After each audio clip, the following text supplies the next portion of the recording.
Баршаңызға сәлем, менің каналыма қош келдіңіздер. Бүгін сіздермен рецептпен емес, ерекше пайдалы видеомен бөлісемін. Бүгінгі видеода мен сіздерге қойдың басын және ішек қарнын дұрыс тазалау жолдарын көрсетемін. Бізде көбінесе жас келіншектер мен қалада тұратын келіншектер қалай дұрыс тазалауды білмей жатады. Мысалы болады, бір үйге қонаққа барған кезде бас асып, ұсынып атады. Ол да енді білмегендіктен істейді. Әрине қонағын сыйлап бас ұсынып жатыр, бірақ бас дұрыс тазаланбаған. Оны білетін адам біледі, білмейтін адам білмейді. Бастың бездері алынбаған, ол бездері алынбаған бас, ол значит дұрыс жуылмаған. Және де ішек қарынды көбісі, тағы да айта кетейін, қаланың келіншектері көбінесе лақтырып жібереді. Иісі бар, ондай мұндай деген сияқты жемейміз деп. Ал мен бүгінгі видеода сіздерге басты әдемілеп, тап-таза жуып, тазалап, бізде обычно басты қамыр тамаққа береді ғой, мысалы ет ауға істеген кезде суға асап бөлек, соны құдай қонағына ұсынады. Тек қана солай істейді. Баршаңыз білетін шығарсыздар. Мен сіздерге бүгін сол басты, осы видеоны тазалап болғаннан кейін келесі видеоларда болады. Осы бастан басқаша, басты қалай басқаша ұсынуға болады, қандай тамақтармен бірге ұсынуға болады, қалай басқаша дайындауға болады, соның жолдарын көрсетемін. Және де ішек қарнынан өте дәмді горячий салат әзірлеймін. Сондықтан менімен бірге болыңыздар. Осы видео кімге пайдалы деп ойласаңыздар, видеоның ссылкасын жіберіңіздер. Осыны білсін, көрсін деген келіндеріңіз, сіңілеріңіз болса жіберіңіздер, көрсін, үйренсін. Ал баршамызға сәттілік. Енді тазалауды бастаймыз. Мен алдыма дайындап қойдым. Баспен ішек қарнын тазалап қойдым. Чайникке суды қойып қойдым. Ішек қарнын тазалағанға бізге ыстық кипяток керек. Қайнап, 2-3 минут тұрып, 5 минут тұрып қалған су болмайды, прям бұрқылдап қайнап тұрған су керек. Суды қойып қойдым, сол су қайнағанша басты тазалаймыз. Мінекей қыздар, басты жуу үшін бізге кипяток керек жоқ, жай ғана жылы су болса болғаны. Кәдімгі қырғышпен алып, қара нелерін бәрін тазалап шығамыз. Бұны бәріңіз білетін шығарсыздар, күйген жерінен басты үйітіп, қолғасын күйген жерлерін кетіру үшін осы қырғышты пайдаланамыз. Барлық жерлерін прям жеткізіп, барлық жерлерін қырып, сап-сары басты дайын қыламыз. Мынау суды бірнеше рет ауыстыру керек болады. Бұны қырып шыққан бәрін видеоға түсірмей-ақ қойайын. Сондықтан тазалап болғасын ары қарай жалғастырамын. Енді мінекей қыздар, басты тазалап қойдым, қараңыздар. Барлық жері қарасынан құлақтың іші сырты бәрі жуылды. Өзінің уже қаттырақ күйген жерлері мыналар күйе жерінде қалған жоқ. Енді пышағымызбен мына жердегі бездерін бәрін аламыз. Мынау тұрған өңештің жалғасы, мына жердің бәрі без. Бәрі без. Аппақ болып тұрған жерлердің бәрі без. Осылардың бәрін тазалаймыз. Осы жаңағыдай ет болып тұрады. Мына жердің бәрі ет болып тұру керек. Мынаның бәрін кесіп алып тастаймыз. Мынаның бәрі без. Мына жерде без. Өзі ұстасаңыз қатты болып көрініп тұр. Міне көрдіңіз ба? Осындай еті ғана қалу керек. Мына бір бездерін бәрін аламыз.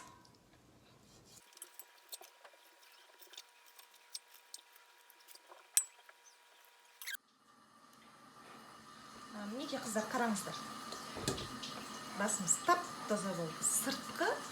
Сырты басының сырты тап-таза болды. Мына жерлерін бәрін алды. Мына жерін барынша қырғышпен қырдым. Мына жеріндегі сүйектерін, күйелерін кетіріп, бездерін бәрін алып тастадық. Құлағының түбінде мынандай майлары болады. Бұл без деп ойлап қалмаңыздар. Бұл құлағының түбінде өзінің болатын майы. Бездері в основном осындай жерлерінде болады ғой. Енді бастың сырт жағын тазаладық, енді ішін тазалаймыз. Яғни құлағын, мұрнын, көзін. Ол үшін бізге ағып тұрған су қажет. Сіздерге барынша ыңғайлап қоюға тырыстым. Қойдың құлағын ағып тұрған суда перчатка киіп алып, мен өзім постоянно перчатка киіп тазалаймын, құлақ, мұрын дегендерді. Кәдімгідей қолымызды тығып ішін жуып аламыз.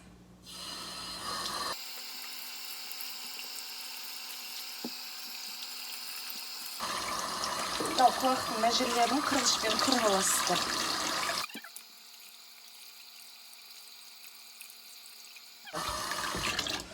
енді қыздар қойдың мұрнынан келейік. Мұрнын обязательно тазалау керек.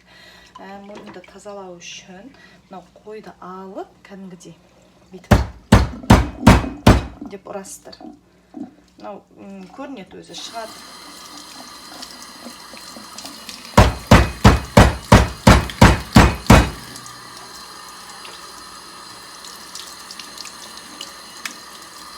Және де осы перчатка киген саусақпен жиркенбей осылай жуып аламыз. Саусақ сыйғанша.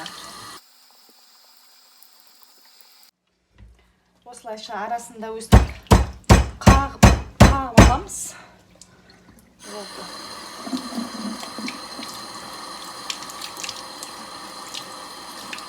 Болды. Тап-таза болды қойдың мұрны. Бұл егер бас алсатын болсаңыз, негізі қазақпыз ғой, басты біз көп ұсынамыз. Сондықтан обязательно осындай жасау керек. Енді көзге келеміз. Ол үшін столға барайық. Ағып тұрған судың қажеті жоқ. Көзді мына жерлерін бүйтіп жуып тазалап аласыздар. Көз негізі таза. Көзде ешқандай мұрын, құлақ сияқты кір болмайды. Көздің жасын шығару керек, міндетті түрде. Көздің жасын шығару біріншіден ырым. Екіншіден, жасы шықпаған көз ащы болады. Көз жейтін адамдар болады ғой, солар біледі. Мынау көз тұр ғой, осы көздің үсті жағын, біреу қабағынан аласыз примерно, өткір пышақ болу керек, осыдан бүйтіп тығасыз. Міне, көрдіңіздер ме? Ішінен бүйтіп шығып жатыр. Қара келгеніне, осы көздің жасы.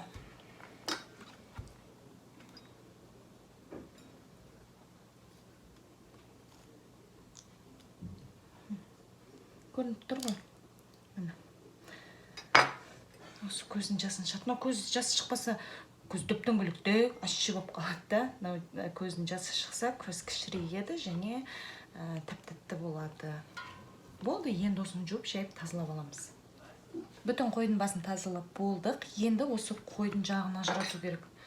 Былай-былай кесіп, бүйтіп. Бірақ бұны қыз-келіншектер жасамайды, қойдың жағын айырмайды. Бұны үйдегі ер азаматтар жасайды. Мен үйдегі жолдасыма беремін. Қазір жағын ажыратып әкеліп береді, сосын ары қарай жалғастырамыз. Мінекей қыздар, қойдың басын ажыраттық, жағын айырдық. Қараңыздар, жағын айырған кезде, қойдың іші әлі жуған жоқпын, таза екен, бірақ сонда да бар, тілінің астында. Жан жақтарында кір, жерлерінде бір шөптер бар, мысалы, осылардың міндетті түрде жуу керек, обязательно. Тістердің арасында, таңдайларына жабысқан кірлер болады, сілекей болады деген сияқты. Осының бәрін жуып аламыз.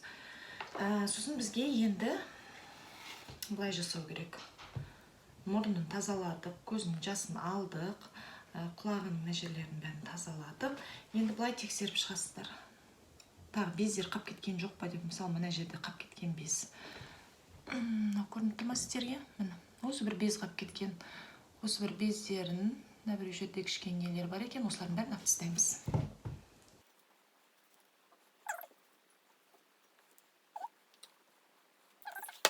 Енді құлағын до конца тазалаймыз. Мынау несінен алып, былай кесеміз.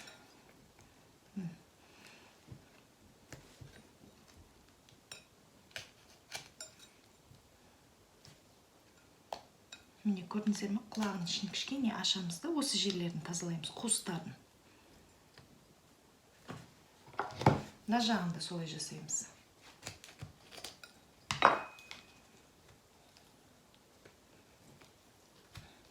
Енді тісін қағамыз. Қазір бәрін бұрытылады, тісін қағып, неғып болғаннан кейін не қыламыз? Мына жерде баны бездің айтпақшы жартысы бар ғой, мына бір жақты тексеріп жібереміз. Безін кесіп алып тастаймыз, басқа без жоқ па көреміз. Енді тісін қағамыз. Тісін негізі далада қағу керек, мынандай бүйтіп. Балтамен ба, пышақпен ба ұстаған кезде жан жаққа ұшады. Бірақ мен қазір кішкене көрсетейін.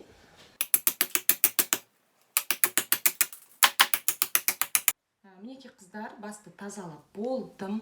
Осымен тап-таза. Қазір енді жуам, мына жерін бәрін жуып тазалаймын. Мынау тістерін, таңдайын, маңдайын, құлағын, мына жерлерін бәрін тазалап жүрмін. Сонымен басым дайын. Және де бұл басты пісіру енді басқа видеоларда болады. Бұл видеоға қоссам тіптен ұзақ болып кетеді видео, сондықтан басты пісіру келесі видеоларда болады. Сонымен қыздар, сіздерге бәрі түсінікті деп ойлаймын. Видео ұнаса, парақшама жазылып, пікірлеріңізді, өздеріңіздің ойларыңызды жаза отырыңыздар. Ал енді қыздар, қарнымызды тазалаймыз бірінші. Ол үшін мені қарынды кәдімгідей жуып, шайып, тазаланған. Енді осы қап-қара қарыннан аппақ қарын жасаймыз. Еш нәрсенің қажеті жоқ. Кола да қажет емес, басқа да бір нелер де қажет емес. Бізге тек қана қайнаған су қажет болады. Қайнаған су қайнатып қойып, 2-3 минут тұрып қалған, 5 минут тұрып қалған, бағана қайнаған, қазір ғана қайнатып астын өшірген емес, кәдімгі қайнап тұрған суды құямыз. Қолдарыңыз күйіп қалмасын, абайлаңыздар. Осы суға салып, батып тұру керек қой, су бәрі жеріне тиіп.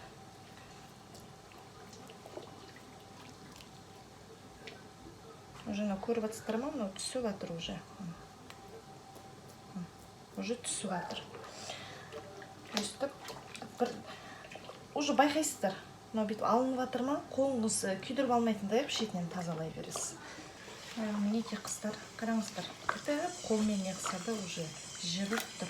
Көрдіңіздер ме? Аппақ болып өстіп тазаланады. Бір шетінен қолдарыңыз күйіп қалмасын, абайлайсыздар ғой. Өстіп пышақпен қырып тазалап ала бересіздер барлық жерін.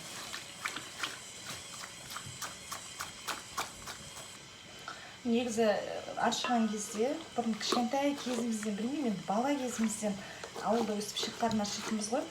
Сол кезде қасында бір адам бүйтіп ұстап тұрады, екінші адам қырып тұрады да. Сол кезде оңай болады. Менде қазір ондай көмектесетін ешкім жоқ. Өзім қырып жатырмын. Қасыңызда көмектесетін адам болса, бүйтіп ашып тұрып, бүйтіп пышақпен қырып ала бересіз. Кейбір жерлері бүйтіп қырылмай қап кетеді. Мынау қазір барлық жері жақсы жібіп тұр. Кейбір кезде болады, может бүйтіп бүктеліп қалады, мына жеріне су тимей қалады. Сондай кезде бір қырылмай қалуы мүмкін. Тура сол жерін бүйтіп ашасыз да, үстіне ыстық су құясыз тағы да. Мына жер мысалы міне қырылмай жатыр екен. Қалыңдау жер. Мінекей қыздар, жуып тазаладым. Енді тағы да бір контрольный тазалап өтеміз. Мынандай қап кеткен жерлері, мынандай қап кеткен жерлері болады. Бәрі езіліп тұр, бірақ сонда суым қайнап тұр екен, кипяток құя саламын. Мен енді жақсылап тағы да бір тазалап шығамыз. Міне қараңыздар, тап-таза аппақ қарын болды. Ал енді қыздар ішек тазалаймыз. Ашчек, мынандай нелерін бәрі, мынау бүйін. Бүйін кішкене бұлғанған екен, мынандай нелерін бәрін, осындай бұлғанған жерлері болса, алып тастаймыз, кәдімгідей қорықпаймыз, бүйтіп жұлып ала береміз. Осындай нелерін бәрін тазалау керек. Мына жері уже майына жабысқан екен, несін осы жерін кесіп ала саламыз. Қалған жерлерін бәрін тап-таза тазалау керек.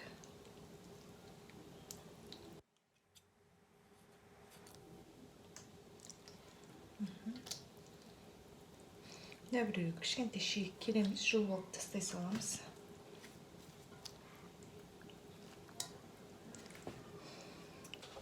Бір таяқша аласыз, любой қалада үйде осындай таяқшалар бар. Сушы заказ берген кезде, сол кезде береді. Біздің басын тауып алайық. Басын таппай баратсақ аламыз да, қырқа саламыз екі басын. Сосын осыны білмеймін, бір енді өтірік айтпасам, бір екінші класстан бастап бұрындары ауылда үйреткен еді әпшелеріміз. Өстіп аламыз да, мынандай жағынан емес, мына бір шетінен тығамыз да, сонда мынаусы ішіне қарай кетеді да, бас жағы. Аудара береміз.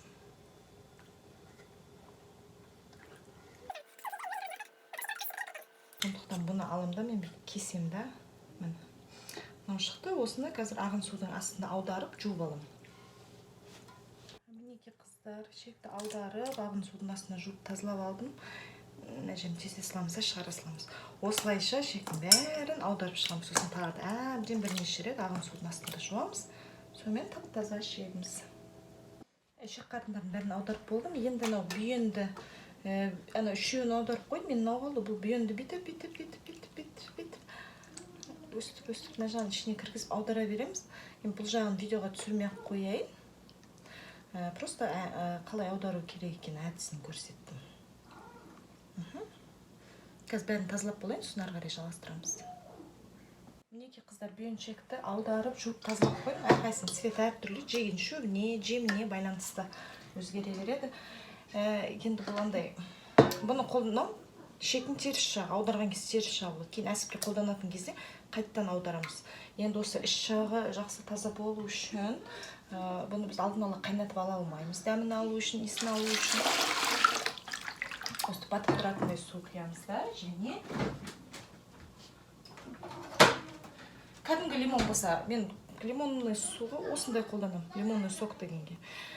Кәдімгі лимон болса, босаған бір лимонды сығып суын саласыздар, қабығымен ашып тастай бересіздер, ішінде 5 минут ұстайсыздар. Ал мен мындай лимонның суын қосамын. Примерно бір лимонның суы деген сияқты.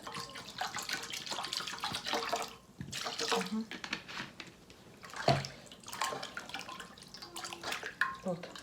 Осы да тұрады, иісін алады, және анау айтқан тайғанақта қолыңыздан кетпейді, мынандай нелерін, шектің шақтарындай бұлжырақтау болады, сондайын алады.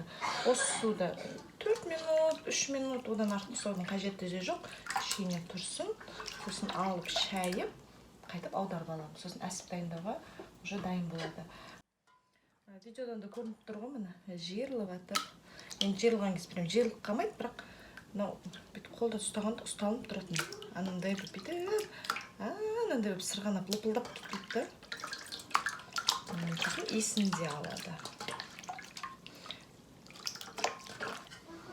Осындай суға, мысалы бір лимон кетті ғой мына жерге.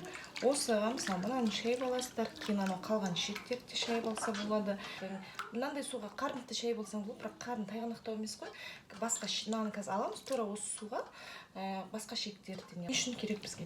Ол шектің дәмін жоқ қылып жүрмейді. Бағана алдындағы видеоларда айтқандай, шек қарынның өзіндік дәмі болады, ол сақталады, ол қалады.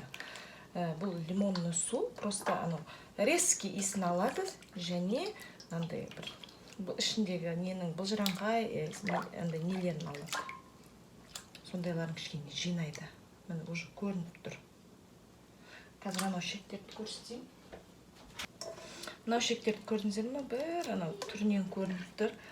Анау лыпылдап қолға түссе, анау көпіршіктеніп сөйтіп тұр ғой. Қазір осыны саламыз.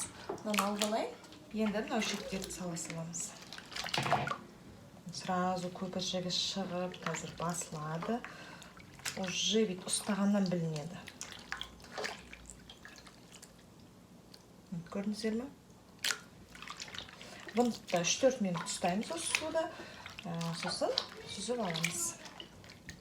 Енді мына бүйеншектер уже дайын болды. Жуылған, тазаланған. Енді осыны лимонный судан кейін шаймаяқта қойса болады. Одан кейін енді осыны қайттан оңғаратып аламыз. Мынау теріс жағы, бағана бұлжыраңқай болып тұрған жер теріс жағы. Оңғаратып қолдана береміз. Енді келесі видеоларда мен сіздерге осы бүйеншектен әсіп жасап көрсетемін.